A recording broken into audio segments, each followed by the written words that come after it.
Assalamualaikum warahmatullahi wabarakatuh. Alhamdulillah, alhamdulillahi rabbil alamin wa bihi nasta'inu ala umuri dunya waddin. Nahmaduhu wa nasta'inu wa nastaghfiruh wa na'udzu billahi min syururi anfusina wa min sayyiati a'malina. May yahdihillahu fala mudhillalah wa may yudlilhu fala hadiyalah. Asyhadu an la ilaha illallah wa asyhadu anna Muhammadan abduhu wa rasuluh allazi la nabiyya ba'da amma ba'du. Awalan hayya ala bin ashkurullahi azza wa jalla allazi qad a'tana fursatan wasi'atan hatta nastati'a an nakhtafila wa an nadrusa fi hajis sabahin mubarak. Sadian salatan wassalaman ala nabiyil ummah wa kashifil khammah alladzina sayyidina mab'usi warahmah wa huwa Muhammad sallallahu alaihi wasallam. Allahumma shalli wa sallim alladzi qad hamala an-nasa min az-zulumati ila an-nuril iman wa min al-batil ila al-haq. Afwan antikullakum wa taniyatan. Baiklah, kami akan mempresentasikan hasil makalah kami dari kelompok 7 yang bertemakan surah Al-Anfal ayat 60 dan akan diawali oleh pembacaan makalah. Baiklah, saya akan membacakan surah Al-Anfal ayat 60.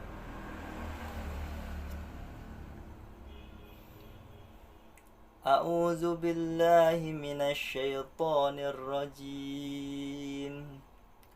Bismillahirrahmanirrahim. Wa a'iddu lahum mastata'tum min quwwatin wa min ribatil khail turhibuna bihi aduwallahi wa aduwakum wa akharina min dunihim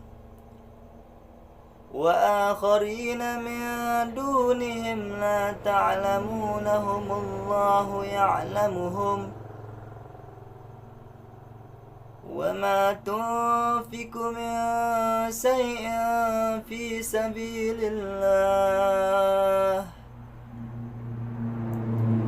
sabilillahi yuwaffa ilaikum wa antum la tuzlamun.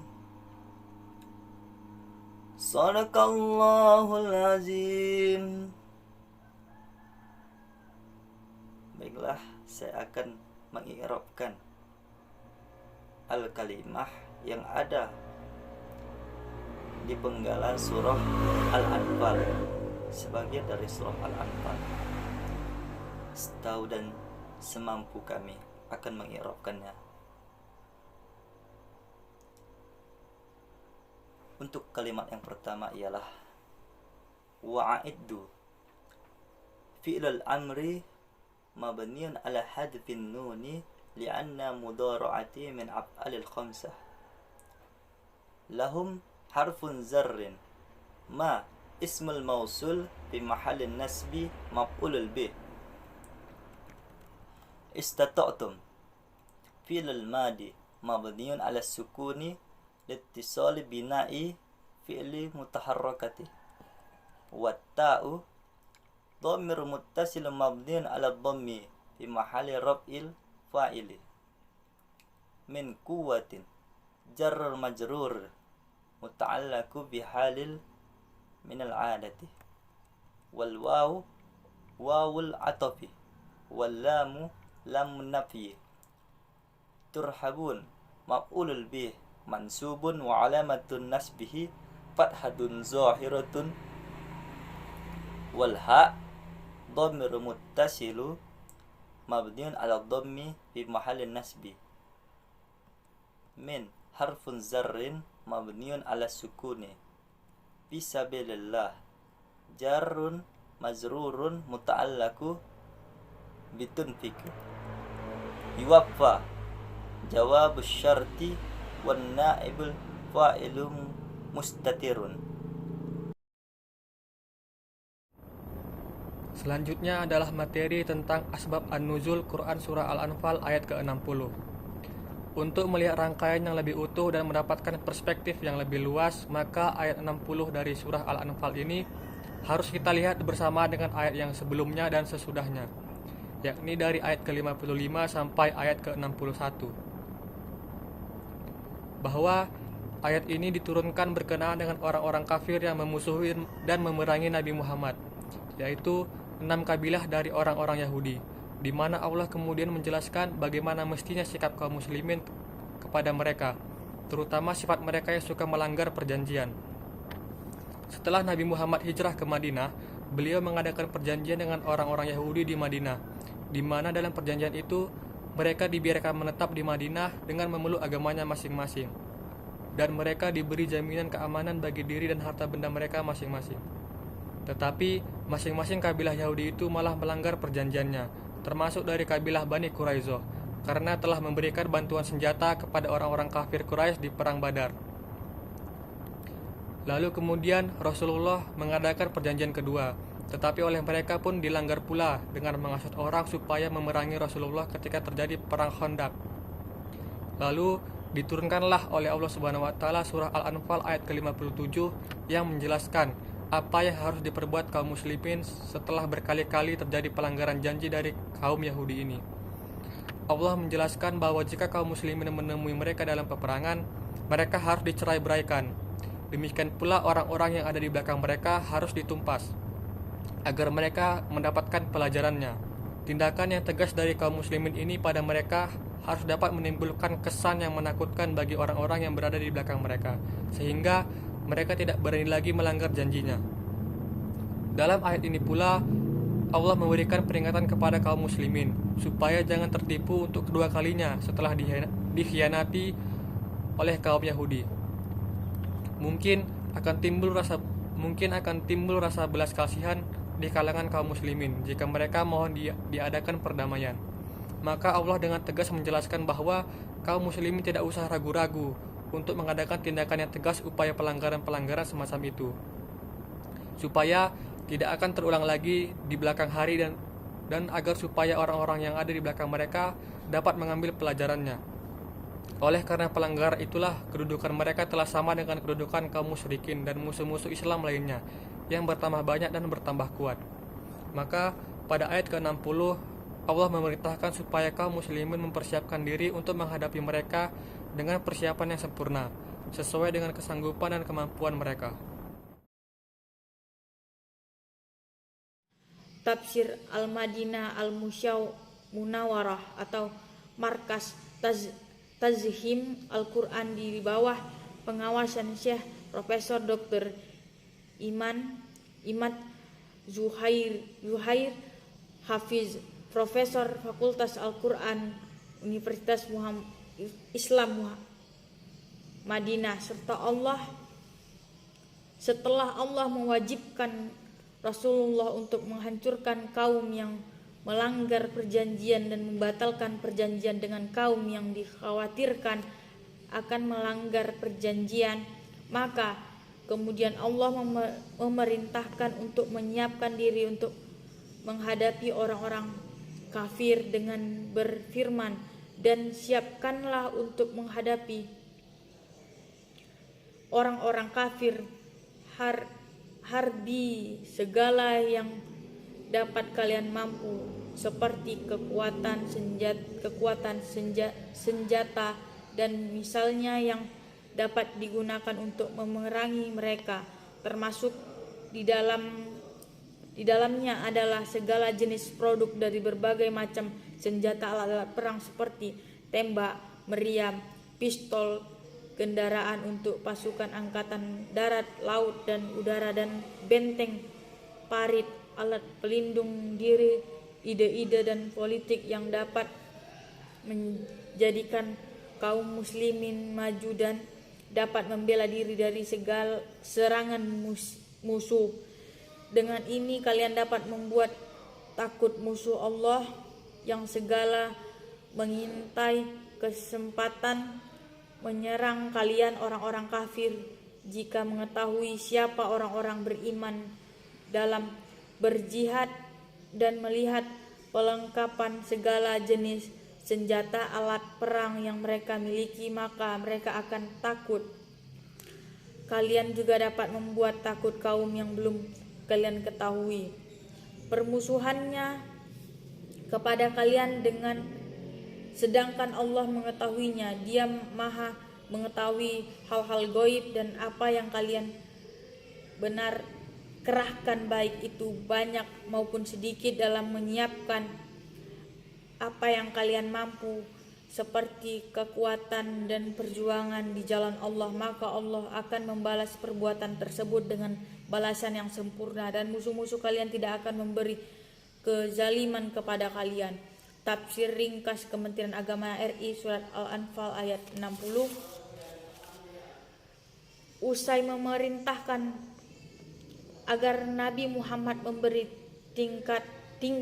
tindakan keras, bahkan sampai mengusir Yahudi Bani Qurairah yang telah merusak perjanjian, maka ayat ini memerintahkan agar mempersiapkan kekuatan semaksimal mungkin untuk menghadapi kemungkinan buruk atau balas dendam dari mereka. Dan karena itu persiapkanlah dengan segala kemampuan untuk menghadapi mereka yang terbukti secara nyata memusuhi Islam dengan mengerahkan kekuatan apa saja yang kalian miliki. Dan dari pasukan berkuda yang memang dipersiapkan untuk berperang, persiapan kekuatan secara maksimal tersebut bertujuan agar dapat mengantarkan musuh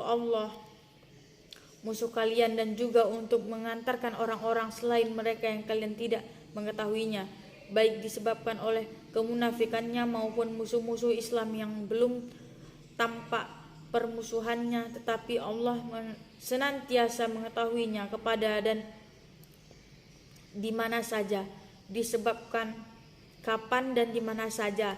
Disebabkan sebuah perjuangan di jalan Allah itu membutuhkan biaya besar, maka redaksi berikutnya berisi anjuran untuk mengeluarkan infak.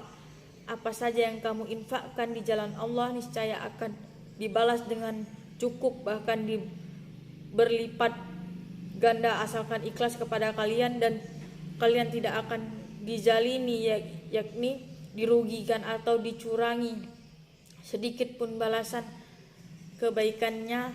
Perang diizinkan dalam Islam adalah demi melindungi dakwah, mempertahankan diri atau melawan kezaliman. Meski berperang bukanlah satu-satunya cara untuk cara-cara yang dikehendaki, bahkan terciptalah perdamaian adalah lebih didambakan oleh Islam. Dan karena itu wahai kaum muslim, jika mereka atau sebagian dari orang-orang kafir itu condong kepada perdamaian, maka terimalah, sebab bukan perang itu sendiri yang dikehendaki Islam. Dan untuk menguatkan mental kalian dari kemungkinan munculnya pengkhianatan di balik perdamaian tersebut, maka bertakwalah kepada Allah, serahkan seluruh urusan kepadanya. Setelah berusaha sekuat tenaga, sungguh Dia Maha mendengar segala bentuk percakapan mereka, Maha mengetahui apa saja yang mereka rencanakan atas kalian. Allah pasti akan membela kalian. Sekian dari saya, akan dilanjutkan oleh teman saya. Materi selanjutnya adalah kemestian meningkatkan kewaspadaan dalam bidang pertahanan dan keamanan. Pesan yang terkandung dalam Quran Surah Al-Anfal ayat ke-60 ini adalah perintah dari Allah Subhanahu wa Ta'ala agar umat muslimin membentuk kekuatan militer guna menjaga kedaulatan wilayahnya. Sedangkan konteks yang mendasari perintah ini adalah sebagaimana keadaan kaum muslimin yang masih lemah dari sisi kekuatan militer, baik dari jumlah pasukan dan persenjataan. Adapun makna yang terkandung dari Quran Surah Al-Anfal ayat ke-60 ini, yang pertama adalah kaum muslimin harus selalu dalam keadaan siap siaga dalam menghadapi musuh, baik yang tampak ataupun tersembunyi, dengan persiapan baik secara materi, fisik maupun maknawi. Yang kedua, kaum muslimin tidak boleh memulai peperangan terlebih dahulu, sekalipun terhadap musuh yang nyata, karena Allah tidak memerintahkan mereka kecuali untuk siaga. Yang ketiga, ada perintah untuk menempatkan kekuatan militer yang memiliki mobilisasi tercepat di daerah yang berbatasan langsung dengan daerah musuh. Karena daerah perbatasan merupakan pintu masuknya musuh, sehingga ketika ada musuh yang mencoba menyerang, maka informasi tersebut dengan cepat sampai ke pusat militer, sehingga keadaan darurat dengan cepat tertangani. Yang keempat, bahwasannya tujuan dari menyiapkan kekuatan militer dalam Islam adalah agar jangan sampai terbesit di benak musuh Islam untuk berbuat makar kepada kaum muslimin, sehingga kaum muslimin dan orang-orang yang berada di bawah perlindungan mereka mendapatkan rasa aman.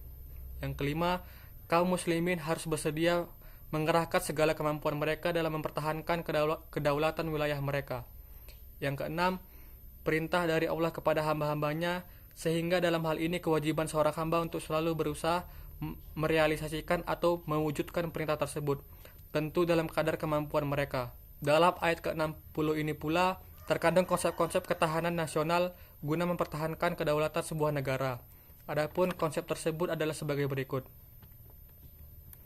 Yang pertama, setiap negara harus memiliki kekuatan militer dalam rangka menjaga kedaulatannya dari pihak-pihak yang ingin merampas kedaulatan tersebut. Dalam menyusun kekuatan militer, tentunya harus mengikuti perkembangan zaman, di mana kemampuan militer pada setiap zaman itu berbeda-beda dan terus berkembang. Nabi menyebutkan panah sebagai salah satu bentuk kekuatan terbesar, di mana pada zaman itu panah memiliki kemampuan untuk melumpuhkan musuh dari jarak jauh. Maka senjata tersebut adalah senjata yang sangat ampuh pada zaman Nabi. Sehingga di zaman sekarang pula sudah berkembang dengan adanya senjata-senjata yang bisa membidik musuh dari jarak jauh. Yang kedua, memberlakukan wajib militer bagi setiap warga negara karena perintah tersebut bersifat umum. Lalu, bagaimana jika negara telah memiliki pasukan khusus? Maka jawabannya adalah perintah tersebut masih berlaku karena hukum melakukan pertempuran berbeda dengan hukum melakukan persiapan perang. Ibnu Hajar dalam kitabnya Fath al-Bari menjelaskan hukum yang berkaitan dengan kewajiban untuk ikut serta dalam peperangan. Ia membaginya menjadi dua periode, yakni periode ketika Nabi masih hidup dan periode ketika Nabi telah wafat. Para ulama berbeda pendapat tentang hukum ikut serta dalam peperangan pada masa Nabi masih hidup. Akan tetapi, mereka sepakat bahwa setelah Nabi wafat, maka kewajiban ikut serta dalam peperangan bersifat fardu kifayah. Dalam artian, jika telah ada sekelompok orang yang mumpuni melaksanakannya, maka gugur kewajiban bagi yang lain. Namun, jika situasi dan kondisi mengharuskan, maka wajib bagi setiap orang untuk ikut serta dalam peperangan. Ini saja yang dapat kami sampaikan dari kelompok 7. Lebih dan kurang kami mohon maaf atas segala kesalahan. Li'annal insana fi mahallil khata' wan nisyan. Karena manusia itu tidak luput dari kesalahan dan kelupaan.